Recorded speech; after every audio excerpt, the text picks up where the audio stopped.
1967ஆம் ஆண்டு வெளியான கந்தன் கருணை திரைப்படத்தை இயக்குனர் ஏபி நாகராஜன் அவர்கள் எழுதி இயக்கியுள்ளார். இந்த படத்துல முருகனாக நடிகர் சிவகுமாரும், தெய்வானையாக நடிகை KR விஜயாவும், வள்ளியாக நடிகை ஜெயலலிதாவும் நடிச்சிருந்தாங்க. சிவனாக ஜெமினி கணேசனும், பார்வதியாக சாவித்ரி அவர்களும் நடிச்சிருந்தாங்க. முருக கடவுளின் பிறப்பு அவர் சிறுவனாயிருந்த போது ஒரு மாம்பழத்துக்காக கோபித்து கொண்டு பழனிமலை சென்றது, தெய்வானை மற்றும் வள்ளியுடனான திருமணம் ஆகிய கந்த புராண நிகழ்வுகளை கதை கருவாக கொண்டு எடுக்கப்பட்ட திரைப்படமாகும். சிவாஜி கணேசன் அவர்கள் முருகனின் படை தளபதி வீரபாகுவாகவும், வள்ளியின் தோழியாக மனோரமாவும் நடிச்சிருந்தாங்க. சூரபத்மனாக SA அசோகன் நடிச்சிருந்தாரு. குழந்தை முருகனாக மாஸ்டர் ஸ்ரீதரும் ஸ்ரீதேவியும் நடிச்சிருந்தாங்க. ஔவையாக KB சுந்தராம்பாள் நடிச்சிருந்தாங்க. இந்த படம் முழுக்க முழுக்க ஈஸ்ட்மேன் கலர்ல எடுக்கப்பட்டு இருந்தது. கந்தன் கருணை படத்தின் கதை என்னன்னா, எம்பெருமான் முருகனின் அவதரிப்பு. அவன் சிறு வயதில் ஞான பழத்துக்காக கோபித்து கொண்டு பழனிமலையில் குடி புகுந்தது, ஔவையை சந்தித்தது, அப்பனுக்கு பாடம் புகட்டியது, படை திரட்டி சூரபதுமனை அழித்தது, தெய்வானை மற்றும் வள்ளியை கரம் பிடித்தது ஆகியவற்றை அடிப்படையாக கொண்டு எடுக்கப்பட்ட திரைப்படம் தான் கந்தன் கருணை. முருகனின் 6 படை வீடுகள்ல கதை நகர்கிறது. அறுபடை வீடுகளில் சுவாமி மலையில் தந்தையான சிவபெருமானுக்கு ஓம் எனும் பிரணவ வார்த்தையின் அர்த்தத்தை பயிற்றுவிக்கிறார். கந்தன் பின் ஞானப்பழம் தொடர்பான சண்டைக்காக பழனிமலை செல்வது காட்சிப்படுத்தப்பட்டுள்ளது. அதுக்கப்புறம் திருச்செந்தூரில் இருக்கும் சூரபதுமனை தனது பரிவாரங்களுடன் சென்று வீழ்த்துகிறார். முருகன் அதில் மெச்சிய இந்திரன் தனது மகள் தெய்வானையை முருகனுக்கு திருமணம் முடித்து கொடுக்க எண்ணுகிறார். தெய்வானை மற்றும் முருகனின் திருமணம் நடைபெறும் தலம்தான் திருப்பரங்குன்றம். அதுக்கப்புறம் திருத்தணியில் வள்ளியை மணமுடிக்கிறாரு. அதுக்கப்புறம் மனைவிகளுக்கு இடையே நிகழ்ந்த சிறு ஊடல் தீர்ந்து பழமுதிர்ச்சோலையில் சமாதானமாகிறார். இவை அனைத்தும் கச்சியப்பரின் கந்த புராணத்தின் அடிப்படையில் எடுக்கப்பட்டுள்ளது. கந்தன் மனம் கமழ வைத்த இசை. இந்த படத்திற்குண்டான இசை பணியை KV மகாதேவன் மேற்கொண்டிருந்தாரு. இந்த திரைப்படத்துக்கு இசையமைத்ததற்காக அவர் தேசிய விருது பெற்றாரு. அந்த அளவுக்கு இந்த படத்தின் பாடல்கள் இன்றும் பல இடங்கள்ல ஒளிபரப்பப்படுகின்றன. திருப்பரங்குன்றத்தில் நீ சிரித்தால் முருகா திருத்தணி மலை மீது எதிரொலிக்கும் அப்படின்ற பாடலை சொல்லலாம். அதே போல் சொல்ல சொல்ல இனிக்குதடா முருகா, வெற்றிவேல் வீரவேல் சுற்றி நின்ற பகைவரெல்லாம், அறுபடை வீடு கொண்ட திருமுருகா ஆகிய காலத்தால் அழியாத பாடல்களை கண்ணதாசன் இந்த படத்துக்காக கொடுத்தாரு. வெள்ளிமலை மன்னவா வேதம் நீ அல்லவா, சிவபெருமானை குறித்து கடும் தவம் புரியும் சூரபத்மன் எனும் கொடிய அரக்கன் சிவனது சக்தியை தவிர வேறு யாதொரு சக்தியாலும் தனக்கு மரணம் இல்லையெனும் வரத்தை சிவபெருமானிடம் பெற்ற பின்னர் ஆணவத்தால் மதிமயங்கி தேவேந்திரன் உள்ளிட்ட வானவர்கள் அனைவரையும் சிறையில் தள்ளுகிறான்.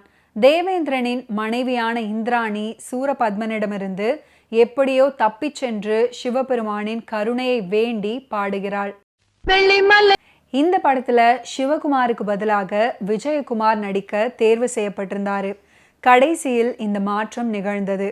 அதே போல் நடிகை ஸ்ரீதேவி குழந்தை நட்சத்திரமாக நடித்த முதல் திரைப்படம் கந்தன் கருணை அப்படின்றது குறிப்பிடத்தக்க. சீனிவாசன் தயாரிக்க AP நாகராஜன் இயக்கிய கந்தன் கருணையில் முருகனாக சிவகுமார் நடிச்சிருந்தாரு.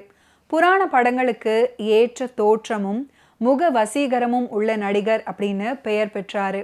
மோட்டார் சுந்தரம் பிள்ளையை அடுத்து தாயே உனக்காக அப்படின்ற படத்துல சிவகுமார் நடிச்சாரு. இது ரஷ்ய கதை ஒன்றை தழுவி கவிஞர் கண்ணதாசன் எடுத்த திரைப்படம். P. புள்ளையா டைரக்ட் பண்ணியிருந்தாரு. கதாநாயகனாக சிவகுமார் நடித்த போதிலும் சிவாஜி அவர்கள் Padmini, SS Rajendran, Vijayakumari, Muthuraman, Devika, major Sundararajan, Nagesh, Manorama, VK Ramasamy முதலான நட்சத்திரங்கள் கௌரவ வேடத்துல நடிச்சிருந்தாங்க. அதாவது MGR நீங்களாக மற்ற நடிகர் நடிகைகள் எல்லாம் தலையை காட்டியிருந்தாங்க. விளம்பரங்கள்ல இவர்களுடைய படங்களை பெரிதாக போட்டுவிட்டு சிவகுமார் படத்தை ஒரு மூலையில சிறிதாக போட்டிருப்பாங்க. சிவாஜி, பத்மினி, SS ராஜேந்திரன் ஆகியோர் பிரதான வேடத்தில் நடித்துள்ள படம் அப்படின்னு நினைத்து படம் பார்க்க சென்ற ரசிகர்கள் ஏமாற்றம் அடைஞ்சாங்க. படம் முடிஞ்சதும் திட்டிக் கொண்டே வெளியே வந்தாங்க. இதனால் தாயே உனக்காக வெற்றி பெறவில்லை. அப்பா வந்ததும் திருவிழாவை ஞாபகப்படுத்தி உடனே ஊருக்கு போறதுக்கு ஏற்பாடு.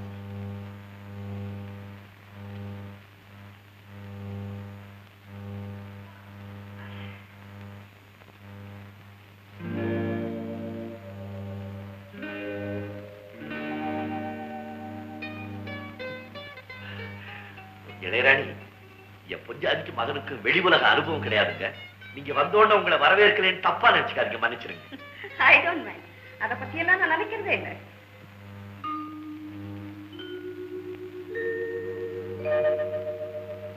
என்னது?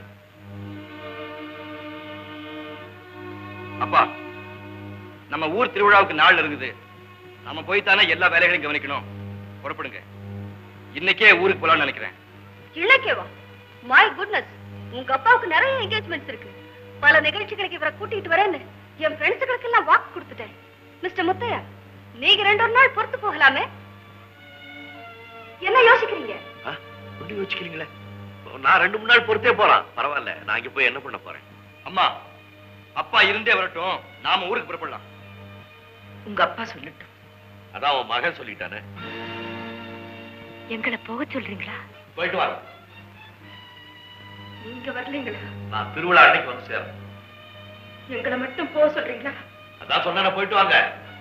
அப்போ நாங்க புறப்படவா? ஆல்ரைட். உங்க குடும்ப பிரச்சனை ஒரு நிமிஷம் முடிஞ்சிடுச்சு. அவங்க ஊருக்கு புறப்பட்டோம், நாம அரண்மனைக்கு போறோம். வாங்க. மரகதா, நான் போயிட்டு வரேன். ஒண்ணு கவலைப்படாதீங்கம்மா, அப்பா திருவிழாவுக்கு வந்து சேர்ந்துடுவாரு. நானும் அதேதான்ப்பா உனக்கு சொல்லலாம்னு நினைச்சேன். கந்தன் கருணை திரைப்படத்தில் அமைந்த ஒரு அற்புதமான பாடல் தான் ஆறுமுகமான பொருள் அப்படின்னு தொடங்கக்கூடிய பாடல். இந்த பாடலை ரேணுகா மற்றும் எஸ் ஜானகி அவர்கள் இணைந்து ஃபென்டாஸ்டிக்காக பாடியிருப்பாங்க. பாடலுக்கு உண்டான வரிகளை கண்ணதாசன். ஓகே வியூவர்ஸ், இன்னைக்கு நிகழ்ச்சியில் நடிகர் திலகம் சிவாஜி கணேசன் அவர்களுடைய ஃபிலிம் கெரியரில் நடந்த பல இன்ட்ரெஸ்டிங்கான விஷயங்களை நீங்கள் பார்த்து தெரிஞ்சிருப்பீங்க. மீண்டும் அடுத்தடுத்த எபிசோட்ஸில் சந்திப்போம். நன்றி, வணக்கம்.